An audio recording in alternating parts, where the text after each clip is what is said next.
سلام، من علیرضا هستم و با یه داماش پلاس دیگه این هفتم با شمایی که توی طول هفته حوصله خوندن اخبار رو ندارید و میخوایم با دیدن یک کلیپ چند دقیقه‌ای از کل اخبار هفته با خبر بشید. در مقابل یکی ما حامد بزن، حامد پاس برای حسن رمضانی دروازه خالی رو نمیزنه.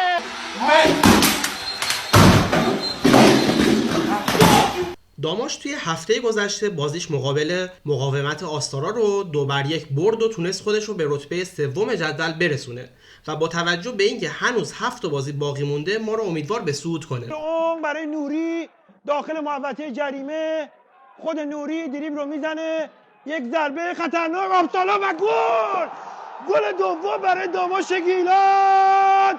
نکته خوب این بازی این بود که نه تنها داماش برد بلکه هواداران داماش هم بازم مثل همیشه توی اخلاق پیروز شدن.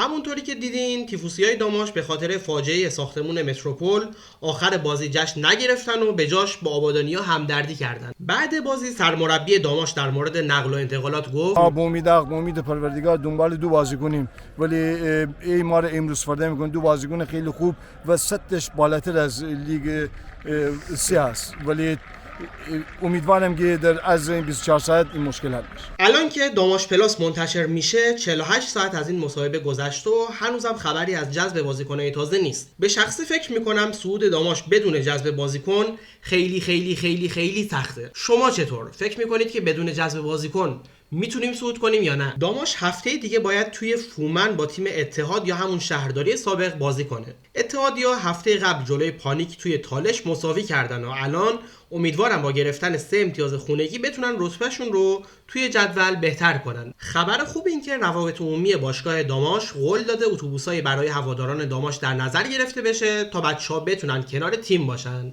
مرسی که تا اینجا با من بودید. خیلی بیشتر ممنون میشم اگر این ویدیو رو لایک کنید و برام کامنت بذارید. اینم یه گیفت کارت استیم برای اولین کسی که این ویدیو رو تا اینجا دیده. خوشحال میشم اگر این 3 قسمت داماش پلاس رو دیدین نظرتون رو راجع بهش کامنت کنید. تا هفته بعد و یه داماش پلاس دیگه، فعلا خدافظ.